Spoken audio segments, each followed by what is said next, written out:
energy and, kind of getting out of the gate strong. You mentioned the morning a few times. I know Yeah. morning routine's been big for me. I know for you as well. What does work for you? And not saying it'll work for everyone, but I guess more, how have you thought through morning routines Yeah. and structuring the morning routine? Like, what, besides the what you do, that's important. I want to hear that, but the Yeah. why do you do that, I guess? Yeah. I think that is like the most important distinction. Um, I've been experimenting with this a lot lately, and I have a full series of content that I'm creating around it because I do think it is such an important concept, right? How do you start your day to set you up for success?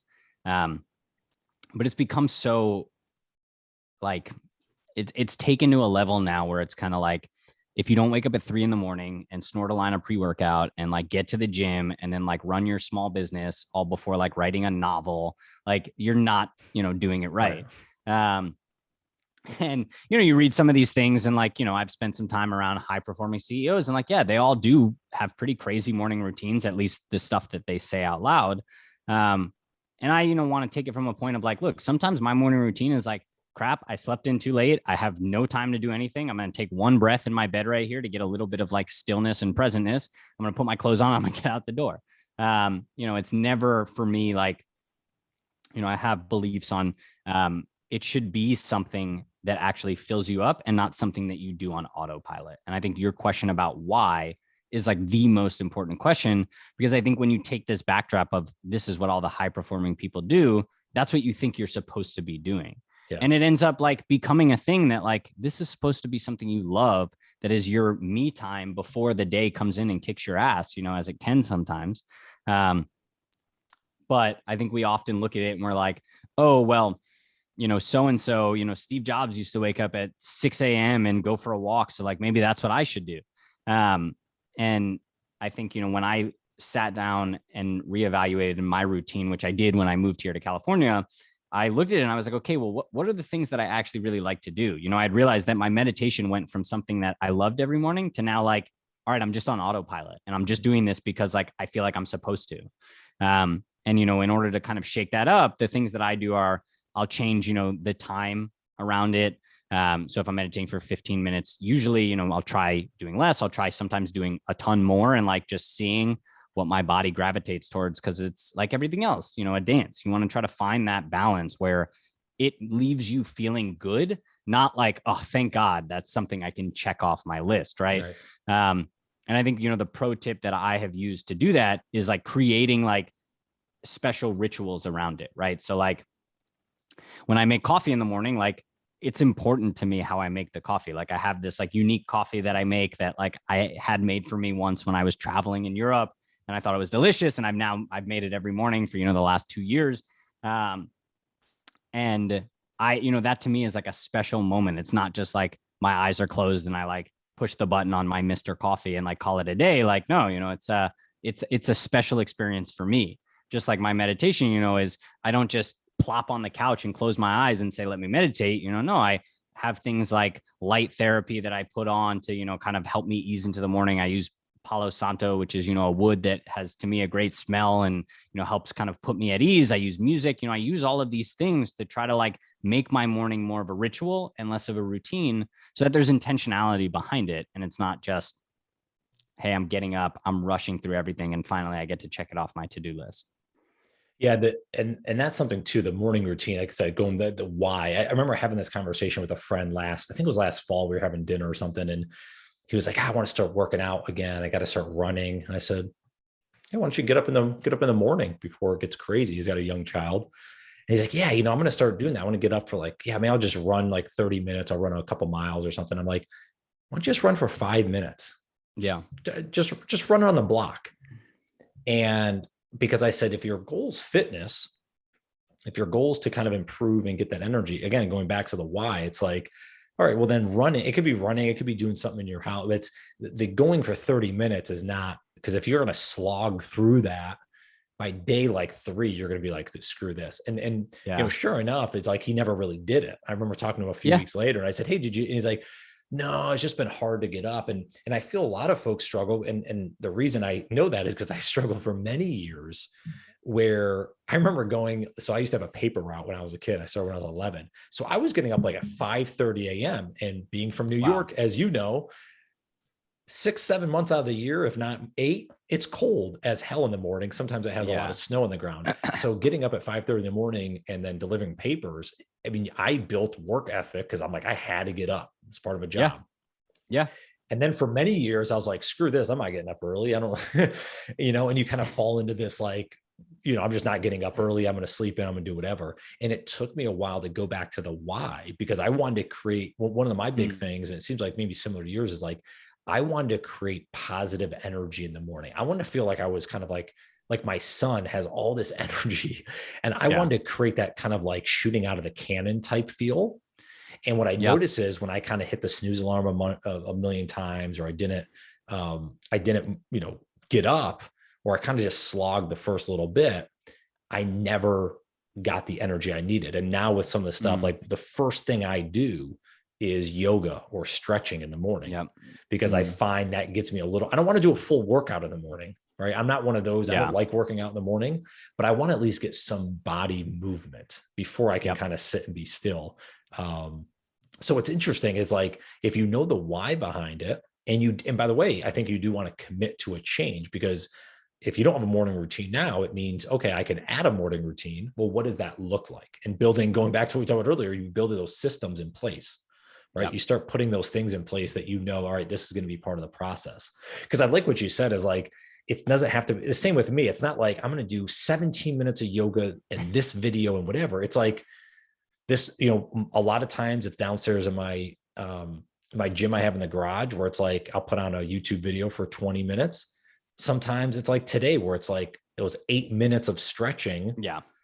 upstairs while the coffee was being made, so it doesn't have to be exact, but if you kind of can stick to at least what is part of it, I think is really Yeah. helpful as well. Absolutely. And, in everything that you're saying, like three things came to mind. The first is, you were talking about this idea of not, how you feel when you snooze the alarm. And, I don't even remember who it is. It might be Jesse Itzler's philosophy of like, the way you do one thing is how you do everything. And I'm like, yeah, if you're somebody that snoozes the alarm, like that's the mindset that you're going to slowly start to see gravitate in your life. You're going to be like, all right, I probably should work out right now, but you know what? I'll put it off for another 30 minutes. And like, it's one thing with snoozing the alarm, because it's like, look, eventually you're getting out of bed, it's like going to happen. But with other things in your life, like if you snooze the idea of working out for too long, you're not going to do it. And, these are the things that are going to start to happen in your life. And, I think it's funny because it's something so little, right? Is like just hitting that snooze button, which is so easy. But if you don't take action in your life, like that just becomes the habit that you build, whether you like it or not. It all connected to this idea of like the energy that you're putting out there is what you attract. So if you're somebody that's a snoozer, like that's kind of what your life is going to turn into. And I'll say this is somebody that like is and has been a chronic snoozer in my life, and I've seen it show up. And then every time I see it, I'm like, okay, gosh, I need to work on getting up in the mornings, because this sets the tone for how I feel throughout the day. So I'm not sitting here on my high horse saying like, don't snooze. I'm like, look, I'm part of this problem myself. Like this is how I live my life, but it affects everything that I do. And that's why I put so much effort into both my morning and my evening routine, because without my evening routine, I don't go to sleep at the right time. And then I can't wake up in the morning. We can talk about all of that, but no, you're right. Well, you actually just hit on what I was going to throw in there is like, I think everyone listening in, it's something to really take almost like a stock of, if you will, is like, where are you like throughout the day? Where do you get stuck? Where do you feel? And I know for me, my bedtime routine is way more important than the morning routine. Yeah. Because if, I think it goes back to Dr. Matthew Walker, wrote a great book called Why We Sleep. And I remember one of the things in there is like, if you're waking up every day by an alarm, it means you're underslept. You should be naturally waking up. And so if you are waking up by alarm every single day, doesn't mean it can't happen sometimes, but if it's every day, then you have to kind of backtrack and say, all right, am I going to bed? Am I falling asleep at the right time? If I'm not, well, now how do I start putting in those routines as well at the end of the night to kind of calm me, to get me into bed early? So I think this is not like the one size fits all, or you got to do this or that. I think it's taking stock of the entire day and figuring out what are different things that we can look at, each individually. And I think partially, by the way, this all goes back to, I think you mentioned it, or like the kind of this hustle culture we've had is like, I got three, I love Jocko, but he's taking pictures of his watch at 4:30 a.m. I'm like, sorry, Jocko, I ain't getting up at 4:30. But that's for him. And I love what he's about in his stuff, but it's like, that's for him.